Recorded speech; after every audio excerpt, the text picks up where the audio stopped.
नमस्कार, मैं हूं हीरा परिहार। आज बात करेंगे paramilitary forces, CAPF, central armed police forces या security forces, Indian army, air force and navy, उसके वेलफेयर की बात करेंगे। आज हम बात करेंगे कि उनके लिए स्वरोजगार के लिए कौन कौन से सेंट्रल गवर्नमेंट उनको प्रोवाइड कराती है री एम्प्लॉयमेंट के लिए, उसकी बात करेंगे। मिनिस्ट्री ऑफ होम अफेयर्स और डिफेंस मिनिस्ट्री क्या करती है उसके बारे में बातचीत करेंगे हम थल सेना, फिर से बता रहा हूं कि थल सेना, नौसेना, वायुसेना और अर्ध सैनिक बल के जितने भी भूतपूर्व सैनिक हैं उनके कर्मियों और उनके आश्रितों के लिए यहाँ पर मदर डेयरी और सफल फल एवं सब्जी की दुकानें चलाने का जो है वो शानदार मौका देती है। मिनिस्ट्री ऑफ होम अफेयर्स भी देती है और डिफेंस मिनिस्ट्री भी देती है। बात करेंगे मेन चीज जब उनके लिए बात करेंगे, दुकानें हो सकती हैं दिल्ली में, नोएडा, गुड़गांव, फरीदाबाद, गाजियाबाद में, ये मेनली यहाँ पर ये सिचुएटेड है।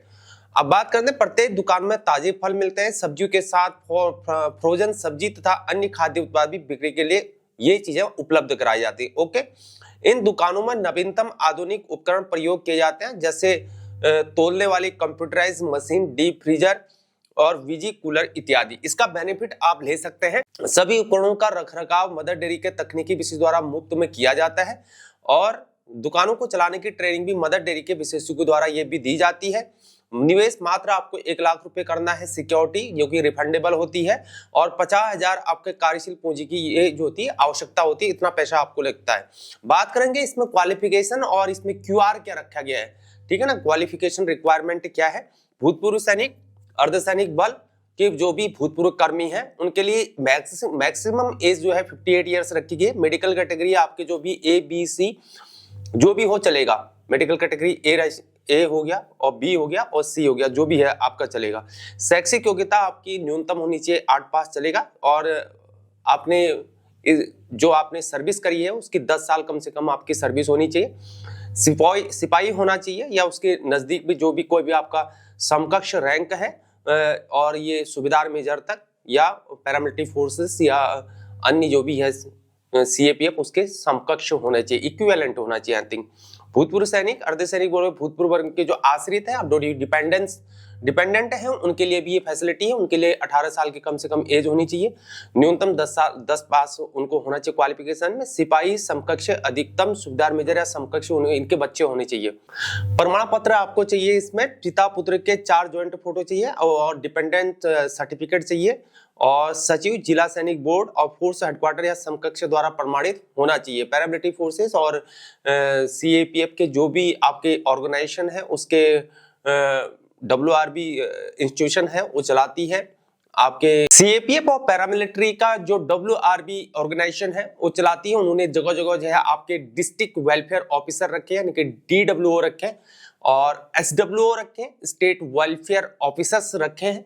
उनसे आप संपर्क कर सकते हैं। ओके, आगे बढ़ते हैं सीधे हम। उनको डिस्चार्ज जो भी आपका रिटायरमेंट आने वक्त जो भी बुक मिलती है और पेंशन पे और पीपीओ जिसे हम लोग बोलते हैं, पहचान पत्र आपका जो है वो होना चाहिए। जो भी उनके डिपेंडेंट हैं उनके अपने एजुकेशनल सर्टिफिकेट लेके जाएं, बुक, पिता पुत्र की नवीनतम प्रमाण, ज्वाइंट फोटो, अधिकतम प्रमाण पत्र जिला सैनिक बोर्ड से और वहां पर प्रमाणित होना चाहिए। जो भी आपका पैरामिलिट्री फोर्सेस या सीएपीएफ का जो भी SWO और DWO वो प्रमाणित होना चाहिए। अब बात करते हैं रिजर्व पुलिस बल हेडक्वार्टर ब्लॉक नंबर 1 केंद्रीय कार्यालय परिसर, लोधी रोड, नई दिल्ली में आपको संपर्क करना है, ठीक है ना। ये चीजें बहुत अच्छी फैसिलिटी है। सफल परियोजना दिल्ली, गुड़गांव, फरीदाबाद, गाजियाबाद के लिए है, और ये बेनिफिट आप लेना चाहते हैं तो भरपूर आप इस बेनिफिट को लें। और हम चाहते हैं कि यहाँ पर कोई भी, अमूमन ये होता है कि जो सिक्योरिटी फोर्सेस के अंतर्गत जो भी सर्विस करते हैं वो लॉन्ग सर्विस नहीं कर पाते हैं। अब लॉन्ग सर्विस नहीं करने के कई कारण रीजन हो सकते हैं, या मेडिकल डिसेबल्ड हो सकता है, चोट लग सकती है, या किसी चीज की डिजीज उत्पन्न हो सकती है सर्विस करते करते, कोई चीज डायग्नोस हो सकता है और डिजीज उत्पन्न हो जाती है, तो वो मरीज सर्विस करने में, सिक्योरिटी फोर्सेस में सर्विस करने में उसको दिक्कत होती है और उनको घर भेज दिया जाता है या वॉलंटरी डिस्चार्ज ले लेते हैं, तो री एम्प्लॉयमेंट में काफी दिक्कत होती है। और जो भी सिक्योरिटी पर्सनल है उनमें एक दिक्कत ये होती है कि री एम्प्लॉयमेंट में काफी ज्यादा उनको प्रॉब्लम होती है। हालांकि गवर्नमेंट ने कई सारे बेनिफिट उनके लिए निकाल रखे हैं, लेकिन वो बेनिफिट पूर्णतः मिल नहीं पाते। हम बात करते हैं री एम्प्लॉयमेंट, गवर्नमेंट जॉब के लिए बात करते हैं, जिस प्रकार से वैकेंसी आती है वो वैकेंसी लैप्स में चले जाती है। और कई बार स्टेट गवर्नमेंट के अंतर्गत जो है सेंट्रल गवर्नमेंट से कम क्राइटेरिया है एक्स सर्विसमैन का। मान लिया जाए 10% एक्स सर्विसमैन का कोटा सेंट्रल गवर्नमेंट देती है, तो स्टेट गवर्नमेंट 7% तक देती है। तो और उसमें भी कई सारे ऐसे होते हैं जो रिजर्व कोटे में चले जाते हैं, अनारक्षित होते हैं, और कुछ ओबीसी और एससी एसटी के होते हैं या बेंचमार्क डिसेबिलिटी होते हैं, वो अलग ले लेते हैं, तो फिर बच कम जाते हैं।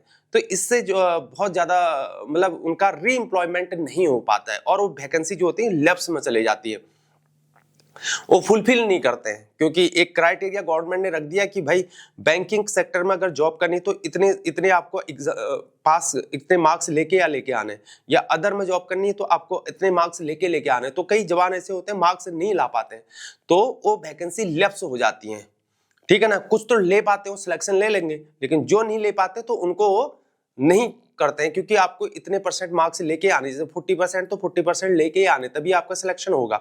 तो अब ये है कि सिक्योरिटी पर्पस में हर कोई इंसान एक जैसा नहीं हो सकता, हर कोई पढ़ाई में जो ये क्वालिफिकेशन है जो एग्जाम में आता है वो हर कोई पढ़ नहीं सकता है। एक है प्रोफेशनलिज्म और एक किताबी ज्ञान।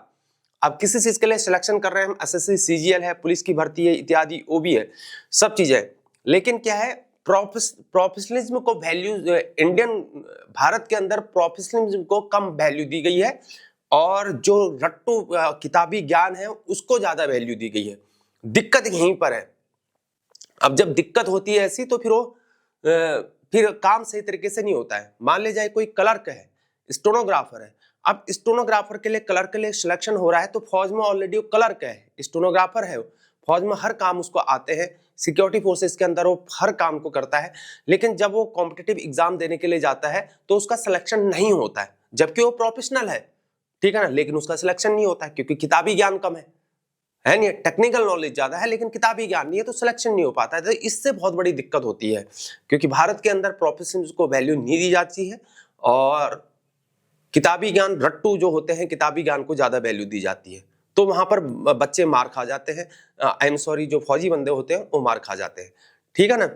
तो इन चीजों को सोचना चाहिए। मैं अपनी बातों को यहीं पर खत्म करता हूं, फिर भी आपको इसका बेनिफिट लेना चाहिए। ये मैं सीएपीएफ पैरामिलिट्री फोर्सेस के जो भी वेलफेयर होते हैं उनका एक टॉपिक मैं शुरू कर रहा हूं। वीडियो को आपने लाइक करना है, शेयर करना है, अपने दोस्तों के साथ पहुंचाना है। कोई डाउट होता है मुझे इंस्टाग्राम में आपने डीएम करना है, यूट्यूब प्रोफाइल में इंस्टाग्राम की आईडी है। हमें फेसबुक, इंस्टाग्राम, थ्रेड्स और एक्स में जरूर फॉलो करें, और हमारे चैनल को सब्सक्राइब करें देशभक्त डायलॉग के नाम से। चैनल को सब्सक्राइब करें, वीडियो को लाइक करें और शेयर करें। बने रहे हमारे साथ। जय हिंद, भारत माता की जय।